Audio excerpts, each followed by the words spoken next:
Good morning to all. आज मैं आपको रस का शेष भाग व्याकरण विभाग से रस का शेष भाग पार्ट 2 पढ़ाने जा रहा हूँ।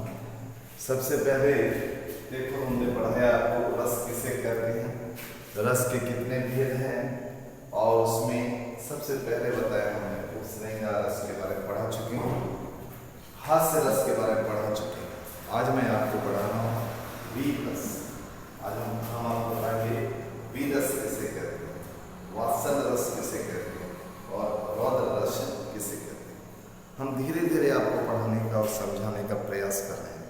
आप ध्यानपूर्वक हमारी बात को सुनिए और समझने का प्रयास कीजिए, और समझ आने के बाद आप किताब से, जो आपके पास किताब जो भी हेल्प बुक है उसको खोलिए और पढ़िए, तब आपको और अच्छे समझ में आए। तो वीर रस किसे कहते हैं?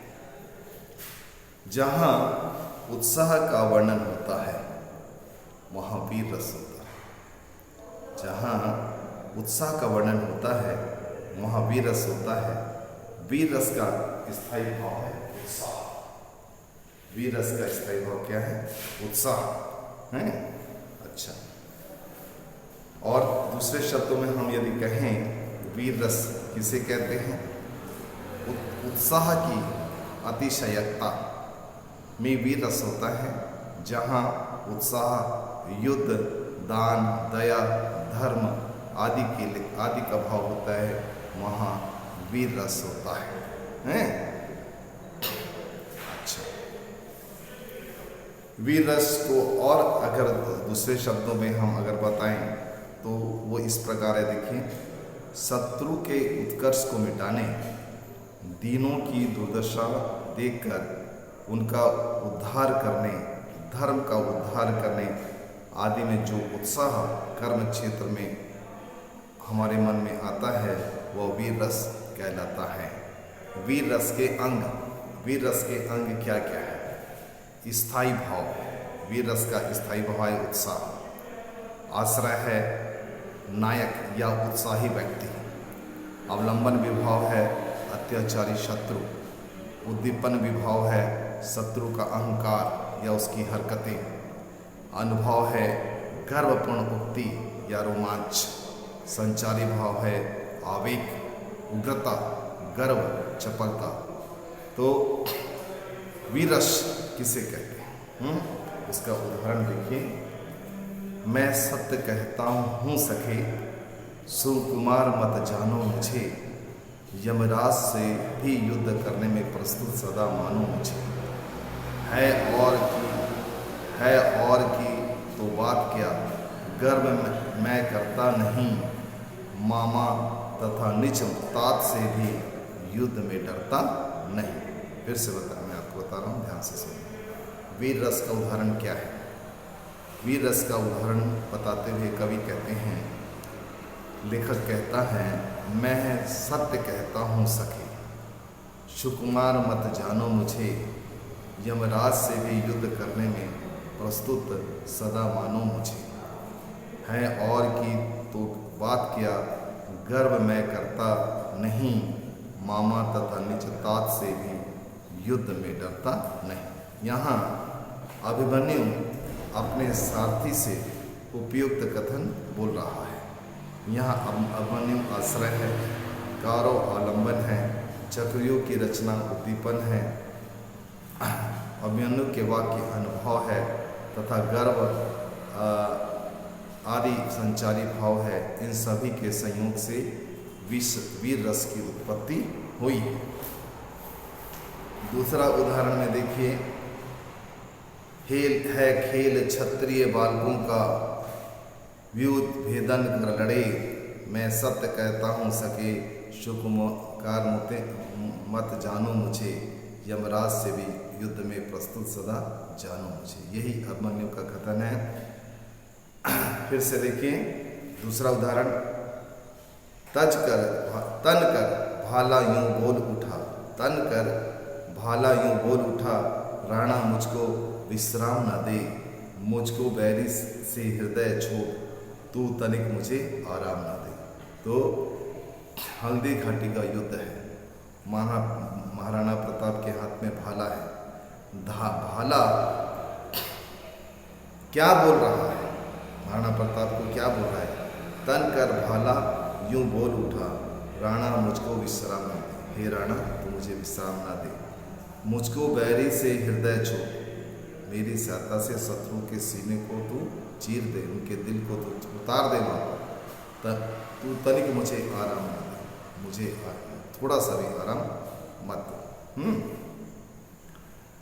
और उदाहरण है वीररस के चमक उठी सन 57 में। यह तलवार पुरानी थी, बुंदेले हर बोलों की हमने सुनी कहानी थी, खूब लड़ी मर्दानी वह तो झांसी वाली रानी थी, खूब लड़ी मर्दानी वह तो झांसी वाली रानी थी।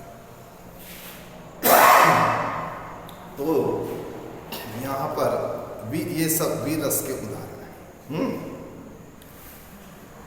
अब कुछ और बातें जाने वीररस के अंतर्गत। युद्ध के समय, कठिन कार्य के समय हृदय में जो उत्साह भाव जागृत होता है वह वीररस कहलाता है। सॉरी, अस्वस्थ ठीक नहीं है थोड़ा सा। स्थायी भाव है उसका उत्साह। और इसका उदाहरण देखो, चढ़त तुरंग चतुरंग साज शिवराज, चढ़त प्रताप दिन दिन अति जंग, भूषण चढ़त मरहट अन ये चित चाओ, खग खुली चढ़त है अरिन के अंगों में, हौसला दे हाथ गढ़ कोट है चढ़त, अरि जोट है चढ़त, एक मेरु गिरि संग में, तुर्कान गम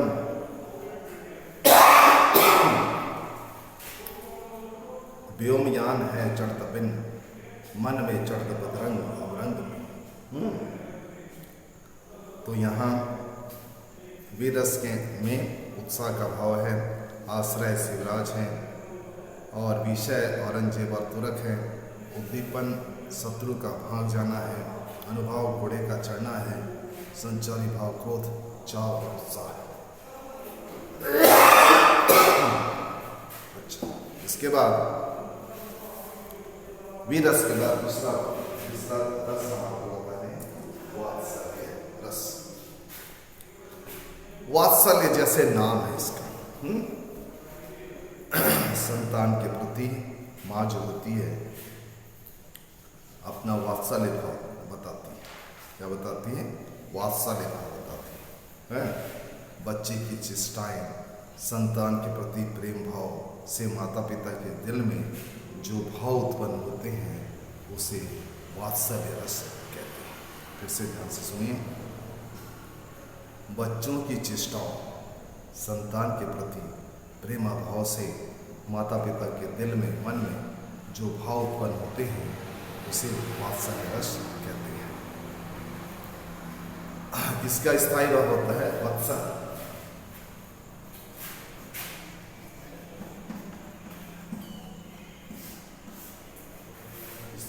स्थायी भाव है वत्सल। जैसे जसोदा हरि पालने झुलावे, हलवारे दुलवारे मलहावे, जोई जोई कछु गावे, मेरे लाल को औ निंदिया काहे न अति सुगावे, तू काहे नहीं बेगाही आवे, तू को कान्हा बुलावे। तो जसोदा श्री कृष्ण को पालने में झुला रही है, हिला रही है, झुला रही है, और क्या बोल रही है? मेरे बालक श्री कृष्ण को नींद क्यों नहीं आ रही है? वात्सल्य रस में एक और है, कितना प्रामाणिक था उसका दुख, लड़की को दान में देते वक्त जैसे वही उसकी अंतिम पूंजी हो। ये भी वात्सल्य रस का उदाहरण है। तो वात्सल्य रस में और क्या क्या भाव होते हैं उसको बता रहे हैं, ध्यान से सुनिए।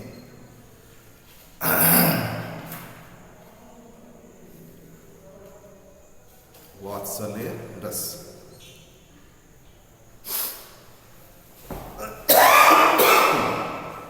सॉरी, छोटे शिशु पुत्र के प्रति या पुत्री के प्रति स्नेह भाव का चित्रण वात्सल्य रस कहलाता है।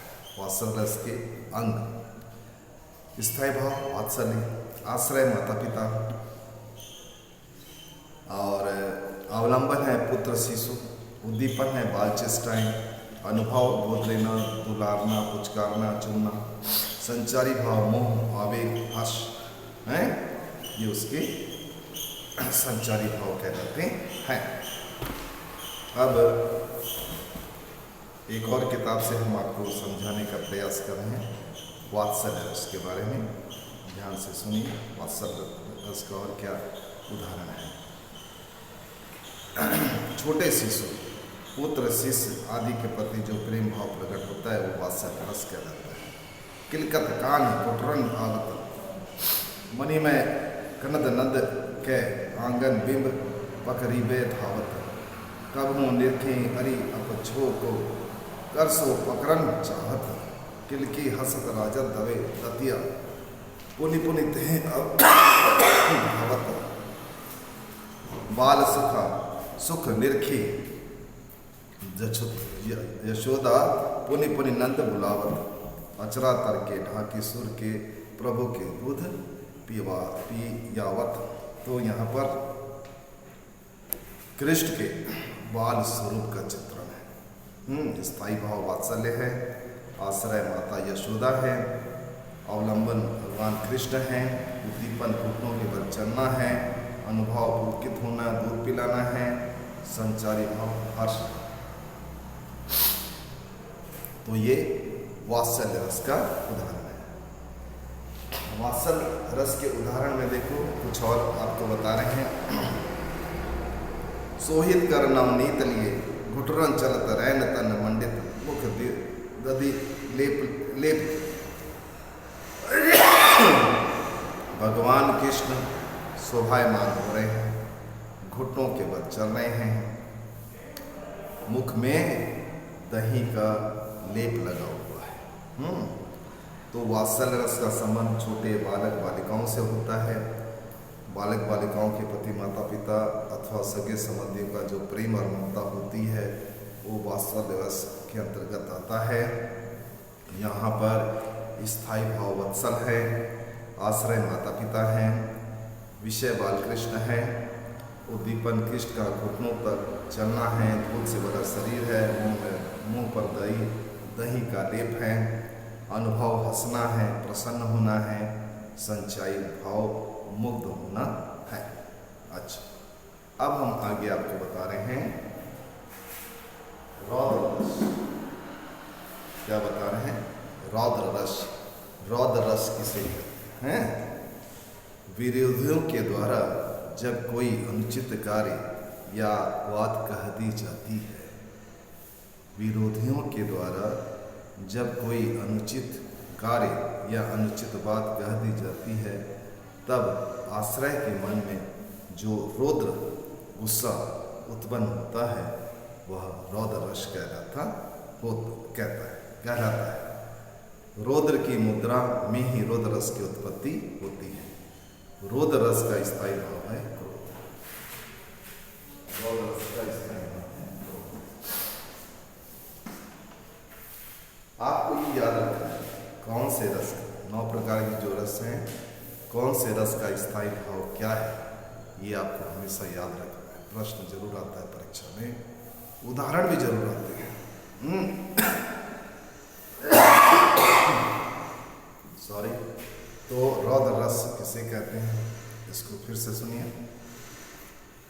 विरोधियों के द्वारा जब कोई अनुचित कार्य या बात कह दी जाती है, तब हमारे मन में जो रौद्र का भाव उत्पन्न होता है वो रौद्र रस कहलाता है। रौद्र रस का स्थायी भाव है क्रोध। जैसे रे नृप बालक काल बस बोला तुलना संभार, दोनों ही सम त्रिपुरा निधि विदित सगल संसार। या परशुराम हैं, परशुराम क्रोध कर रहे हैं, किसके प्रति? लक्ष्मण के प्रति क्रोध दिखा रहे हैं। दूसरा देखो, कहा कैकेयी ने सक्रोध दूर हो जा निर्बोध, सामने से हर अधिक न बोल, द्विजय है रस में विस्मत घोर। तो और कुछ उदाहरण हम आपको बता रहे हैं। रौद्र रस के कुछ और उदाहरण हैं जिसको देखिए, समझिए। क्रोध नामक स्थायी भाव। क्रोध नामक स्थायी भाव जब अनुचित कार्यों, शत्रु अथवा विरोधियों की अनुचित चेष्टाओं के कारण उत्पन्न होता है, वहाँ रौद्र रस होता है। रौद्र रस के अंग, रौद्र रस का स्थायी भाव है क्रोध। आश्रय है क्रोध व्यक्ति, क्रुद्ध व्यक्ति जिसको क्रोध आया। आलंबन है दुष्ट व्यक्ति। उद्दीपन है शत्रु द्वारा किए गए अनिष्टकारी कार्य या अपराध। अनुभव है कठोर उक्तियाँ, कथन, गर्जन, दांत पीसना, शस्त्र चलाना, आंखों का लाल होना आदि। संचारी भाव है उग्रता, आवेश, चपलता। रौद्र रस का उदाहरण देखिए। उस काल मारे क्रोध के, तनु कांपने उसका लगा, मानो हवा के वेग से सोता हुआ सागर जगा। इन पंक्तियों में अभिमन्यु की मृत्यु के बाद अर्जुन के क्रोध का चित्रण किया गया है। यहाँ अर्जुन आश्रय है, अभिमन्यु का वध अवलंबन विभाव है, अर्जुन के मुख का लाल होना व शरीर का अपना अनुभव है, तथा उग्रता, गर्व आदि संचारी भाव है। इस प्रकार यहाँ पर रौद्र रस दिखाई देता है। रौद्र रस के कुछ और उदाहरण हम आपको बताने जा रहे हैं, ध्यान दीजिए। क्रोध, रौद्र रस में क्रोध। तो रे निपबाल काल बास बोलत, तो है न संभार, धनु ही सम पूरा रे धनु विदित सगल संसार। स्थायी भाव इसका क्रोध।